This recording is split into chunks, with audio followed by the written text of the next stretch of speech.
on! Sunderland have just got themselves a 2-1 win against Norwich, and as usual in recent times, we did it the hard way. Of course we did. We had to concede first. And that is exactly what I predicted as well in my preview. So I will take credit, guys. Hit the like button for me because I predicted it correctly. And I'm sure a couple of you guys also predicted a 2-1 win as well. But yeah, we went a goal down, brought it around yet again. There's a sending off. It was a feisty affair anyway. The referee was an absolute abomination to all referees, by the way, regardless of giving them the red card, which of course does favour us.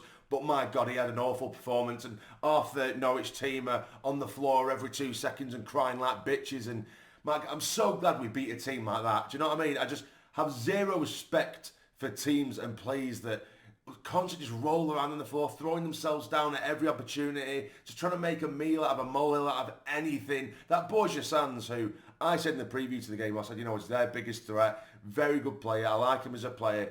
But Jesus Christ, every 2 seconds you breathe near the lad and you'd think he'd been shot with a fucking sniper. Do you know what I mean? It was absolutely mental. There was probably one time because Chris Rigg cut in front of him to get the ball first, and his arm was kind of up a little bit, Chris Rigg, but he was nowhere near him. And then just slaps himself in the face, throws himself to the ground, rolling around like I said, like he'd been shot. And you're an adult. Do you know what I mean? What the fuck are you doing? I know players do it these days, but my God, he just looked like ultimate prick. Do you know what I mean? I just hate players like that, and he was doing it constantly. I think there was one time where Luke O'Nien, in just pure frustration, actually did give him a bit of a palm to the face, and he went down. But I was just waiting for it. I even said online, I said on Twitter, I said on my socials, I said I honestly wouldn't care if it meant someone got sent off, if it meant that someone knocked the fuck out of that Borja Sands. I would not have cared. I wanted it that badly. It was doing my nuts in. But anyway, get into the game. Hit the like button for me. Subscribe. That'd be great. And Merry Christmas. So yeah, going into the game, the one change we did make from previous weeks was Trey Hume dropped to the bench and Luke O'Nien started at right back. I believe Trey Hume has had the same illness that did go around the camp. Of course, Luke had it at one point. Rigg and Paddy Roberts had it as well. So I believe it was just kind of a sort of a precautionary measure with Trey on the bench. But we get into the game, and I think that only sort of 15-20 minutes. I felt like we looked the better side in terms of we kept hold of the ball, looked after it well. I think the opening 15-20 minutes, I think Minder was really good, but I will get onto that, by the way. Opening sort of 15-20 minutes, Minder looked really good. Like a couple of little challenges, he helped defensively, and then he'd break forward. He looked so threatening, good, perfect passes. And then after the sort of 20-minute mark, his performance dips downhill drastically, and then it picks up again towards the back end of the game. But again, we'll get into that. But the opening sort of 20 minutes, we kept to the ball, we controlled the ball, nice little passing moves as we see all the time, nice pretty triangles without threatening the keeper whatsoever and doing absolutely nothing. I can't even remember any shots off target, let alone on. Do you know what I mean? We're just, again, trying to walk the ball into the back of the net. They had a couple of half chances in that opening 20, but I felt like we looked like we had control of the game, essentially. But then just past the 20-minute mark, they did break the deadlock. And again, it's piss poor defending. We had several attempts or several opportunities to get the ball away, but no one's getting on it. They're getting to every second ball that's dropping in the box. At close range, Palmer makes a save. It's just blasted straight at him. It's gone straight back into the danger zone, and eventually they've put it in the back of the net. So is it Selmani? I think it's called. I don't know. But he's the one who made it 1-0 to Norwich. And like I said, throughout this game, that first half in particular, I don't think we tested the keeper at all.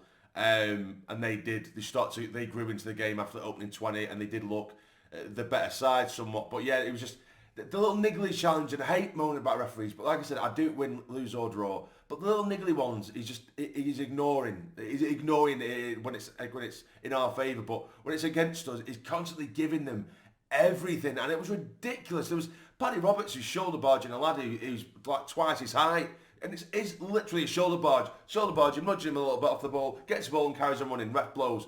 How, in what fucking realm is that a foul? Do you know what I mean? And it was just constant little niggly shit like that he was just letting go all afternoon. And it started to get really, really tasty. There was a lot of hard challenges. Jobe Bellingham in that first half. It was annoying because I think on the whole, Jobe eventually had a good game. But what kept happening in that first half, he made some brilliant challenges. There was actually a sort of a part in the play where he's gone for a 50-50, crunching challenges, win that one, and he gets straight back up and he goes straight into another one and wins that one, which is great, but it was only because of his error that put us in that position in the first place. Do you know what I mean? And there was a good 2 or 3 times where he would, as we've said in the past, and I've said in recent reviews, or in some reviews anyway, he can be guilty of holding onto the ball for too long, and then he gets the ball nicked away from him, and then he's forced into correcting his error, which is fair play. I'm not going to dig him for it. I'm just saying that a lot of the good things that come from him come directly from a mistake that he just made. Do you know what I mean? So that was a little bit frustrating, but the battle was there, which is what I like to see.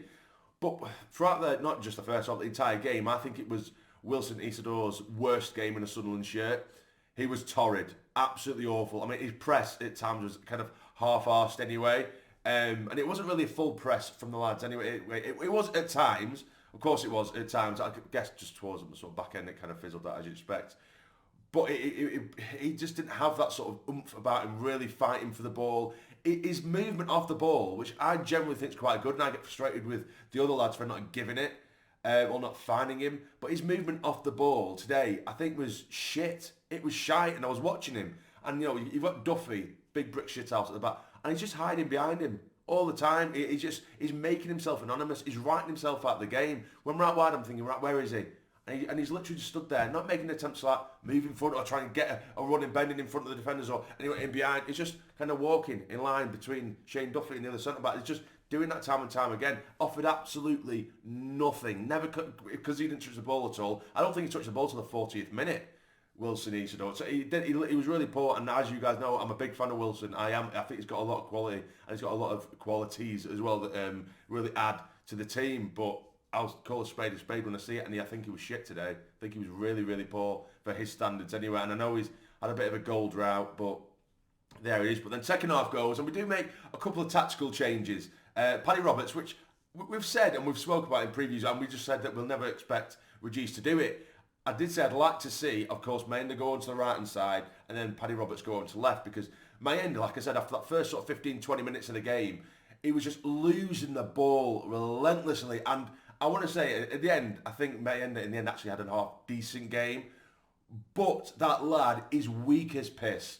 And I know I'm digging out Borges Sands for hitting the ground every 2 seconds, but I don't mean like that. I mean, he didn't use it. He's got a big build. Use it. Do you know what I mean? Just go for a 50-50. He kind of like ducks out a little bit, or he doesn't put in enough effort to try and get the shoulder barge. He's just so soft. It's like, use yourself. Be aggressive. You know, make them think about something. Let them know you're there. Hit them. Do you know what I mean? And it's just so annoying when they are little 50-50s, and as soon as someone comes, he's like, oh, no, I won't really go for that. And he just easily kind of flops away from it, or does duck out a little bit. And it was doing my nuts in. It really was doing my... I hate plays when they do that. But anyway, yeah, second half, they swapped it round. And they put Mayenda on the right-hand side and Paddy Roberts on the left. And my question was, because I know that Mayenda can do a job on the right, I can't remember really seeing Roberts work on the left too often in recent memory anyway. So it was interesting for me to see how he would do. And I think he looked fantastic. He looked really, really good. He didn't look as comfortable as on the right, but he just gave them something different to think about. He wasn't as sort of predictable as what you get when Paddy's on the right-hand side, you know, just cutting in from right to left. He was doing both, getting to the byline and cutting inside, and I'm trying to wriggle around. And there was at one point, he actually took on 3-4-5 Norwich played before he got into the box, fizzed it across goal, and they got it away. But he did look very, very good. So I'm glad that we're actually trying to change and chop and change and swap and rotate the wings like that. But second half anyway, literally a minute or 2 minutes into it, Dan Ballard rises, leaps like a salmon and thumps it into the back of the net. It was a good ball. It's recycled by Mayenda on the right-hand side, who floats the ball in, and there he is. He manages to just get himself in between the defenders, Dan Ballard, and it's a fantastic header into the corner to make it 1-1. Fantastic. Let's go for it. The stadium's back underway. We're really getting behind the lads now. And we're starting to play some good football again. We really are starting to play some good football. But then it took a bit of a lull. We had a bit of a lull at that point. Not really too much was happening. A bit of dirty challenges. He was getting a bit tasty on the sidelines. At one point, he was actually starting on Rodgers, that Borja Sands. Ball's come out of play, and all he's done, Rodgers, he's put his foot on the ball. Then Borja's gone to get the ball off him. He's going to get the ball, and he's like almost kind of pretended as if he's been like struck by Rodgers. And Rodgers, obviously, I've never seen him look pissed off really before, Rodgers. And you could see that he was almost like, what the fuck are you doing? Do you know what I mean? Do you know what I mean? But just absolute goon, absolute little gimp. It is Borja Sands. I'm sure you could tell I don't like the lad, and this is probably going to get demonetised, and it might be struck for bullying, but I really don't like him at all after that performance and after that display from a full-grown adult. But anyway, at this point, I think we already had 9 or 10 yellers on the pitch or something. And then Norwich lad gets done for a second yellow, gets himself sent off, and I think it probably was a booking as we're breaking, and it was a late challenge on Chris Mepham.